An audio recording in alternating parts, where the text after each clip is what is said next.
Hi there, this is Josh from Literary Gladiators, and today I'm here with a new foodie book tag. This is the 14th one. I just released the Apple book tag a few weeks ago, but this one was brewing in the among my notes, and I feel that this is the perfect time to release a tag of this nature, and that is the pumpkin book tag.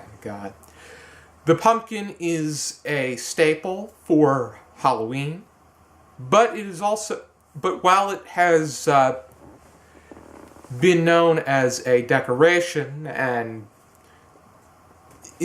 has been clearly known as being an edible staple with pumpkin pie, the pumpkin as an edible item has grown drastically recently. Pumpkin spice. Millennials are always talking about pumpkin spice, especially millennial girls. They're obsessed with pumpkin spice latte. And now you have pumpkin spice pancakes, pumpkin spice cookies, pumpkin spice candy. There's even pumpkin spice Velveeta, which is quite... to me, that I don't think that would be fathomable. If anybody's had pumpkin spice Velveeta, let me know, and let me know what you thought about it. But I couldn't imagine mixing pumpkin spice with cheese or a cheese product in the case of Velveeta. But otherwise, there are other pumpkin dishes that I really enjoy, and I'll leave a link down below to a blog post that I wrote 4 years ago about my love for pumpkin as an ingredient. Alrighty, let's get started. The first one is the pumpkin. A writer you always make a point to read in October, and for that I chose, obviously, Edgar Allan Poe.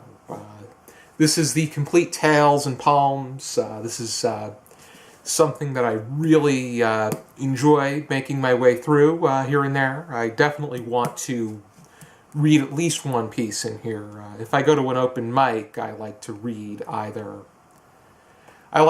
Raven, or listen to someone else read The Raven. And I know the last time I went, somebody read The Telltale Heart, and so I decided to read The Raven. I read The Telltale Heart when someone else read The Raven. But either which way, Edgar Allan Poe is perfectly fitting for the month of October.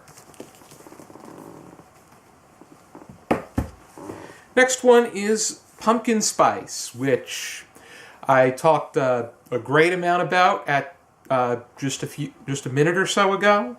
The pumpkin spice as a flavor has really exploded in food culture, and that is a work you would read to impress a millennial. And for that one, I chose The Fault in Our Stars by John Green. I read this a few years back. I was hearing everybody from the English department at my college reading, enjoying, and loving this.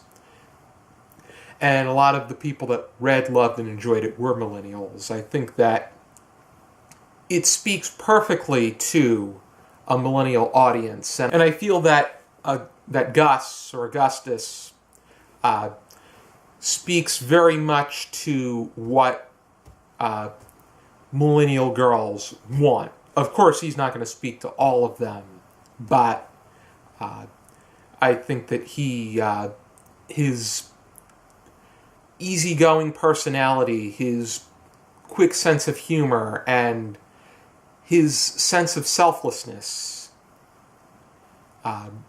is really what females admire.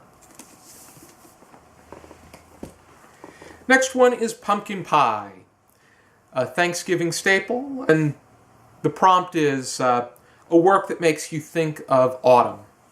And I chose a poem for this one, The Young Housewife by William Carlos Williams, because of the imagery of leaves, the fact that they bring age to this particular housewife, but just the air in general is very autumn-esque.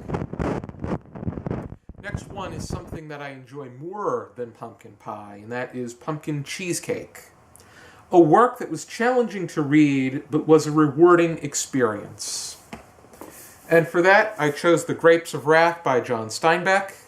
It took me 2 attempts, especially since Chapter 3 had to do with a turtle crossing the road.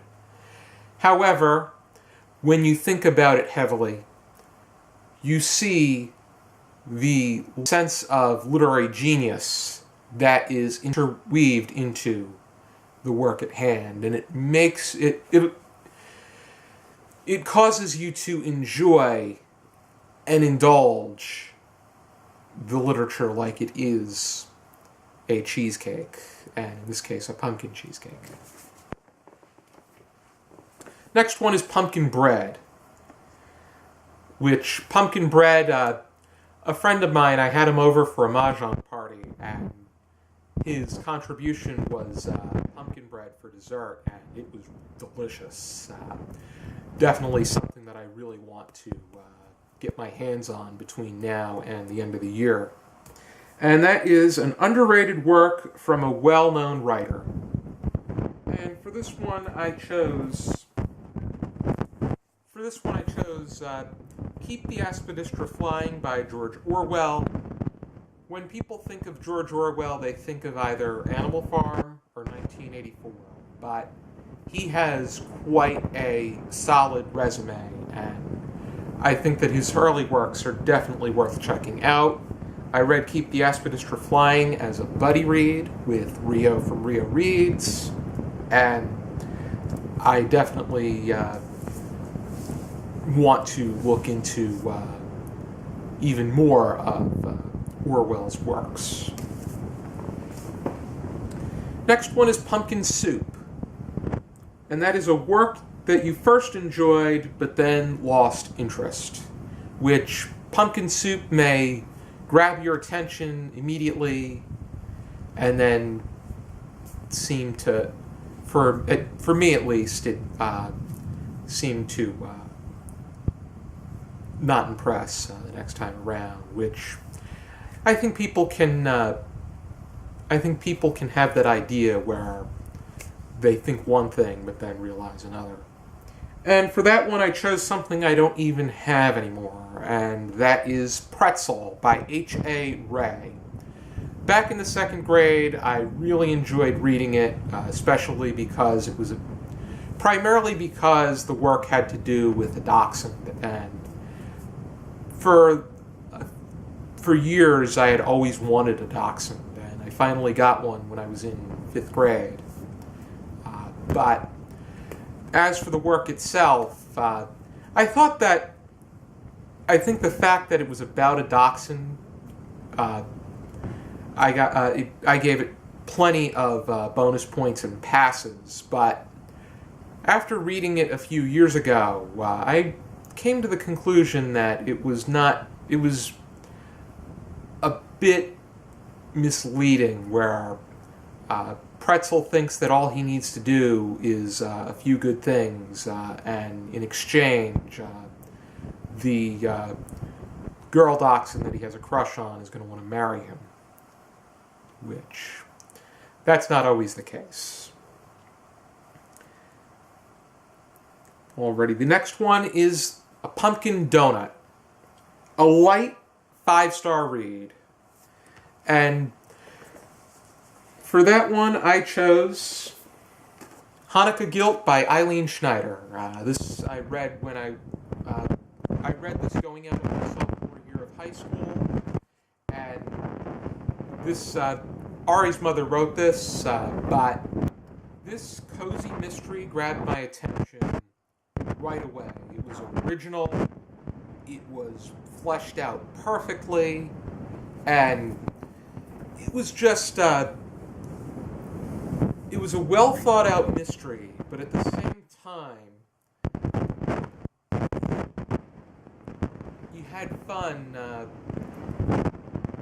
You had a good time reading it. It was very light, but I think that the plot was also solid and in place.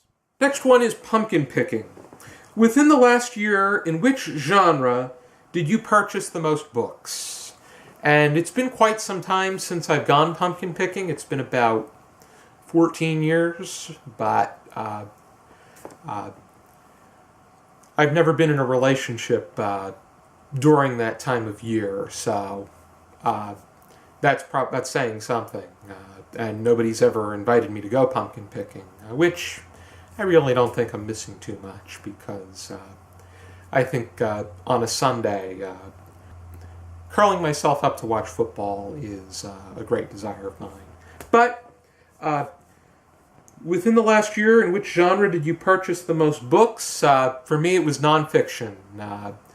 My nonfiction collection has grown drastically. I've been adding a lot to my collection because I've realized that since nonfiction's so broad, there are so many things that I'm interested in learning more about. And this entire wall of shelves is nonfiction.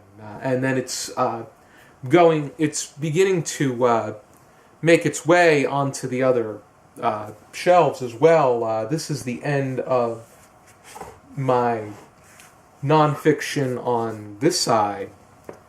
This is the White House Cookbook, which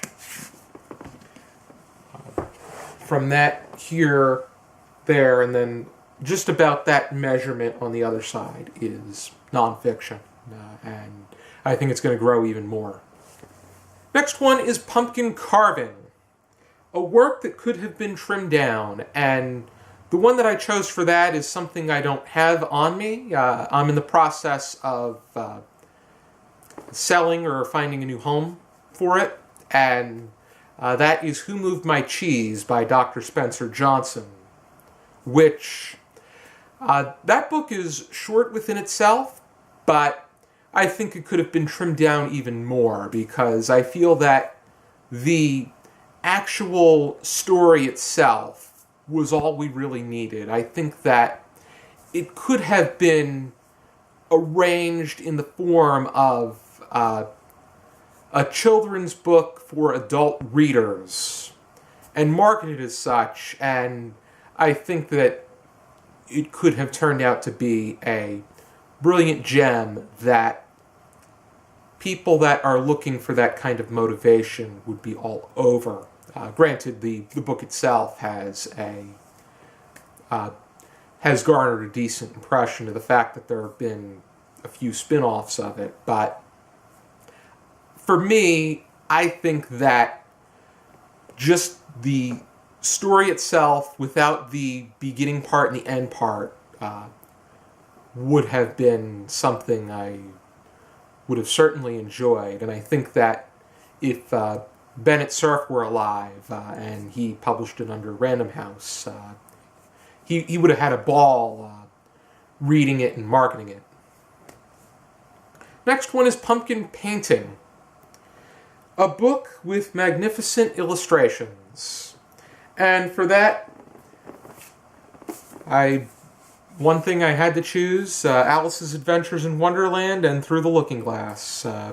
Lewis Carroll was the author, but John Tenniel was the illustrator. And these illustrations, his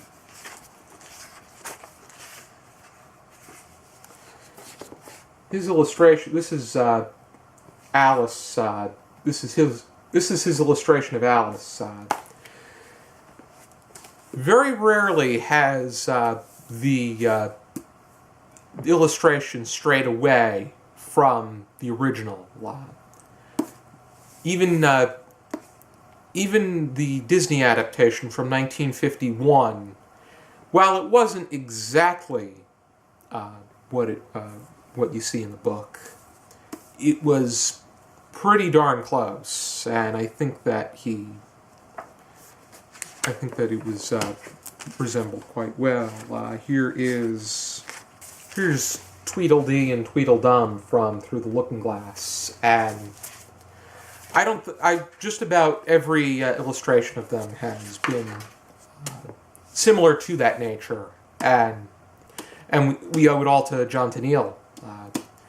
And John Tenniel also shares a birthday with me, so there's a bit of bias there. And the next one is pumpkin ice cream.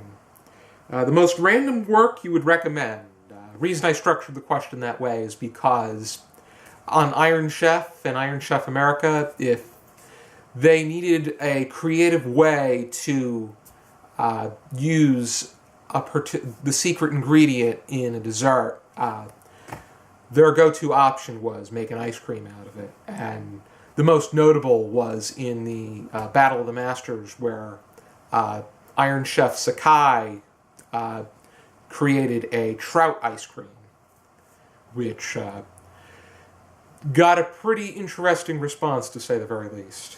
But when you think random and you think literature, gotta choose Alice's Adventures in Wonderland and Through the Looking Glass. And it is random in that way that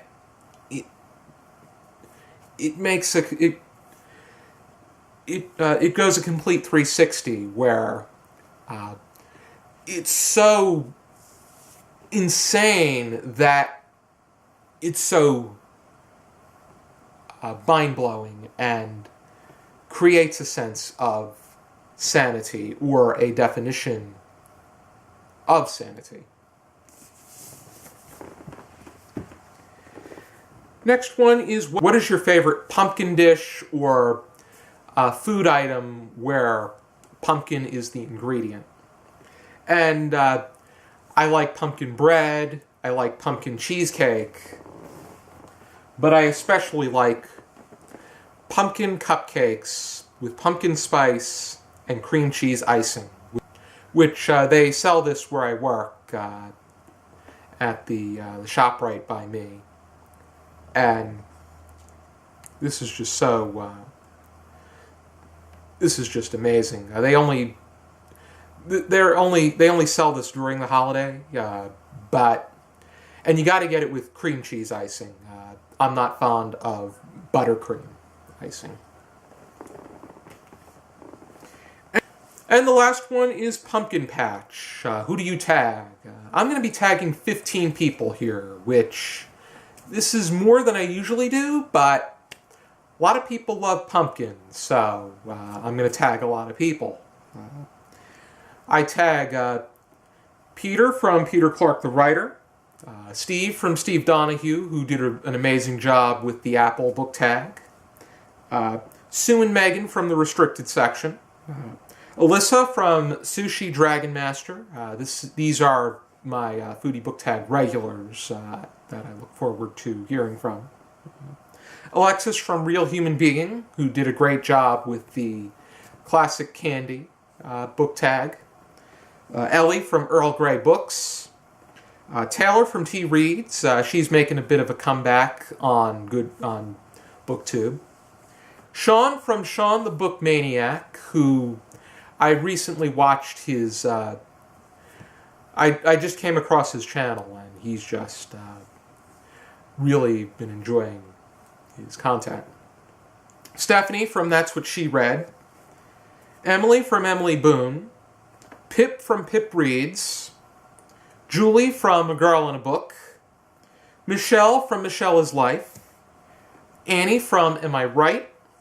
And Jesse from Literary Gladiators, because when we went to have ice cream after our visit to the book garden, Jesse decided to get a pumpkin spice ice cream because that's what she looks forward to. She denies the fact that it's because she's a millennial, but Jesse, I'm tagging you anyway. Thank you for tuning into this video. I hope you check out more videos from our channel. I hope you check out some of the other foodie book tags, and if you have yet to complete them, I encourage you to do so. And for now, and as always, I encourage you to keep reading And as Charlie frequently says, keep eating. I'm putting all video to be able to get a bite out of this.